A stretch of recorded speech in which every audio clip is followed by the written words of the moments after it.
everyone, and welcome to another video in the IELTS Learning Tips series.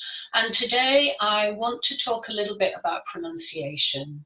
Now, don't groan. I know a lot of people ignore pronunciation, but it is important, and I think it's worth spending a little bit of time on.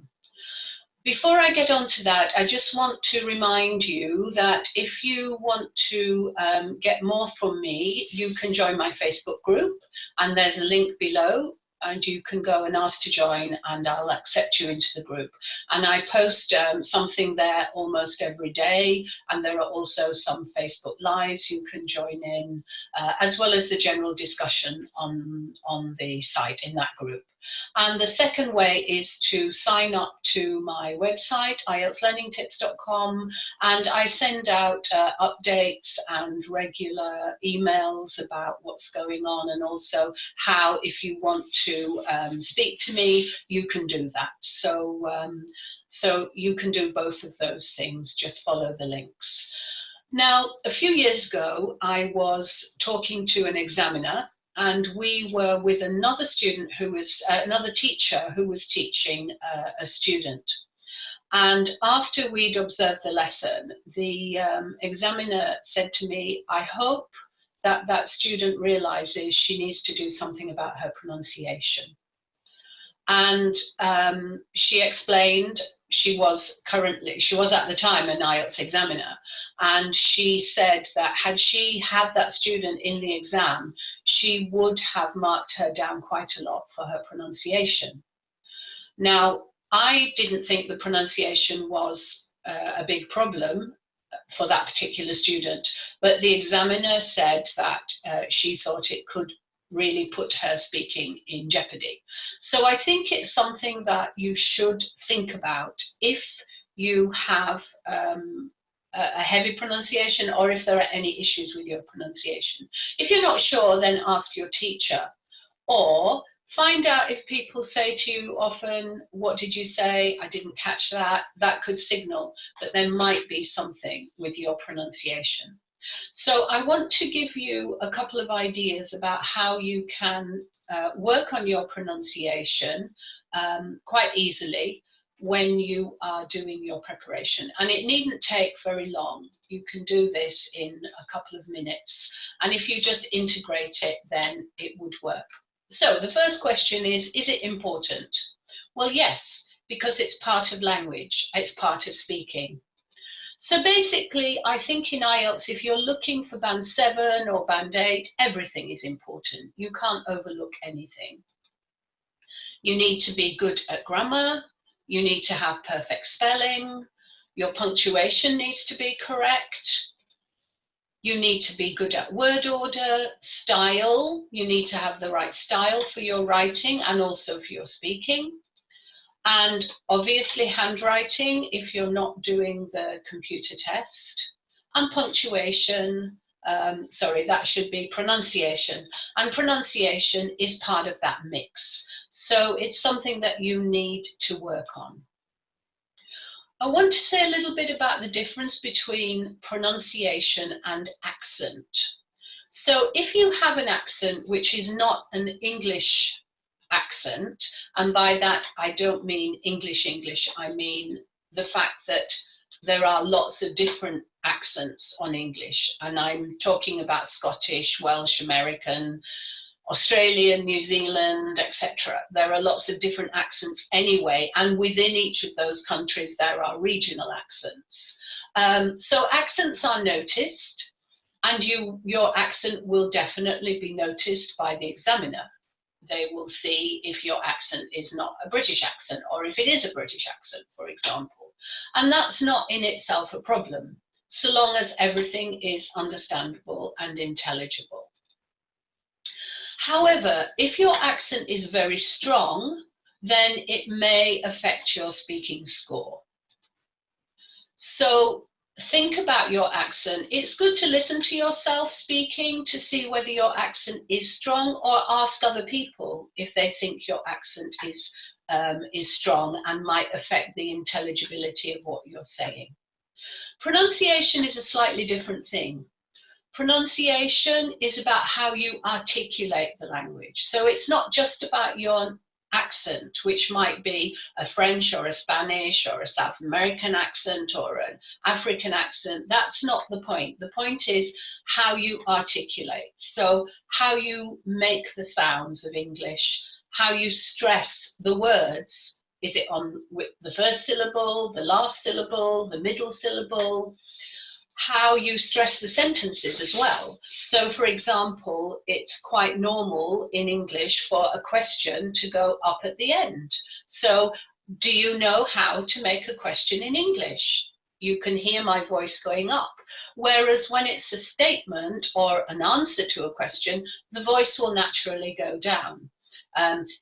Yes, you can make a sentence with an upwards intonation to show a question. So a question goes down. And this constant up, up, up is often used by politicians so that they can stop people from interrupting what they're saying. So there are tricks you can do with intonation. But the intonation you use, in English our intonation is quite up and down. So if your language has a flat intonation, then you may need to work on making your voice move up and down a little bit more. If these are wrong, it can stop the understanding. So if you pronounce the stress in the wrong place on a word, it may stop the examiner from understanding the word that you're saying. If you make the stress on the sentence incorrectly, then that could make the examiner misunderstand exactly what you're trying to say. And if your intonation is not very good, then it can affect the overall impact of your speaking. So it is important to address these things.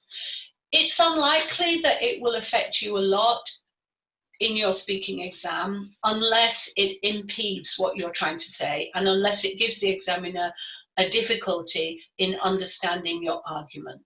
And then it will be quite a serious mistake. But otherwise it will just be something that they notice and they will say how much it affects your speaking. Okay. So it could lose you points.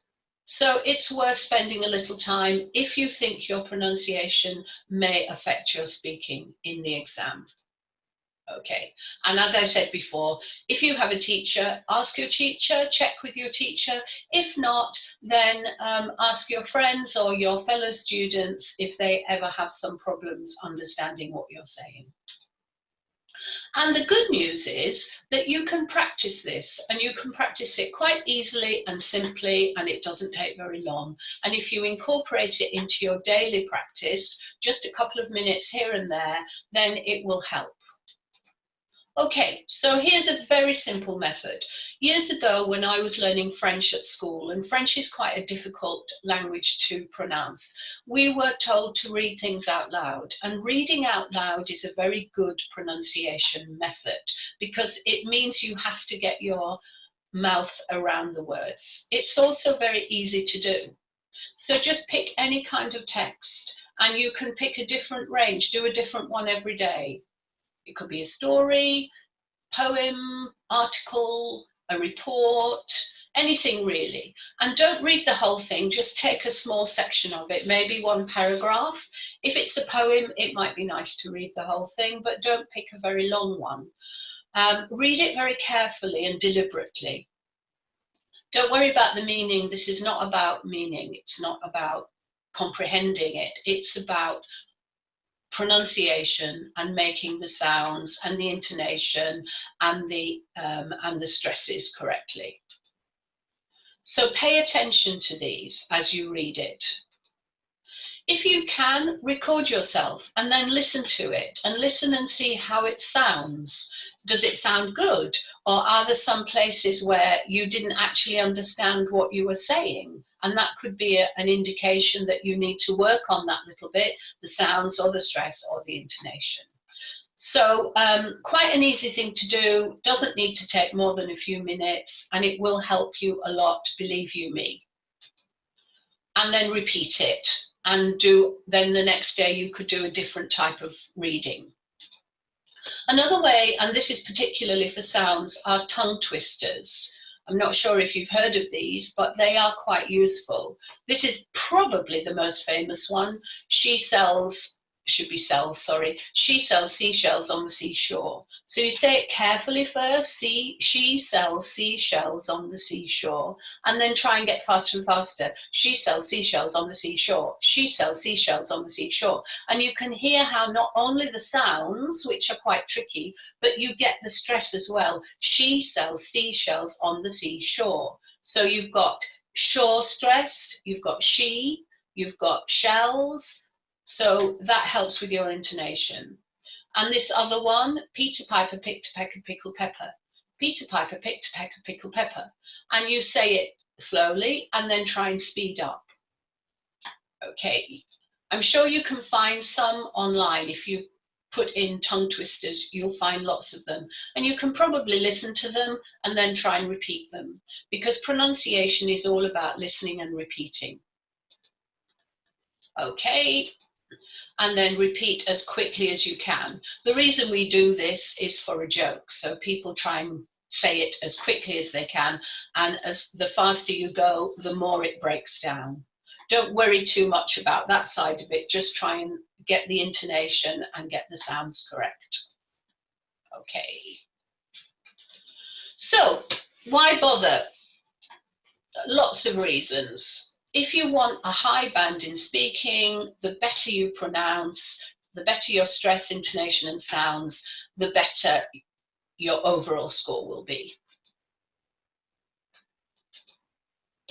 Speaking is quite hard to practice by yourself. Every day people contact me to say, how can I practice speaking? I don't have anybody to speak to. But this is something you can do completely by yourself. And in fact, you should do by yourself, because everybody's pronunciation is slightly different. It's easy. It doesn't take a lot of time. And it can be fun. It might be something, if you've been doing a reading or a writing, you might want something that you can spend 5 minutes on, which is going to be different and a little bit more fun. And balancing different activities together means that your preparation and your practice doesn't become very boring and turgid. And it helps you to keep it interesting and a little bit fresh.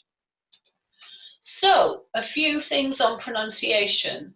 Now, I have a couple of things that I prepared quite a few years ago for some students, and I've put a link below this video. So if you follow that link, you will be taken to a page where there are 3 or 4 little exercises that you can use to practice pronunciation. And I hope that you will try these out, but also look for other things you can do yourself. And remember, reading out loud, tongue twisters, just a bit of fun, but also very helpful for your speaking. Okay, so I hope that was useful, and I urge you to do it, because the more you do, the better you will get. And I will see you all on the next video. Thank you.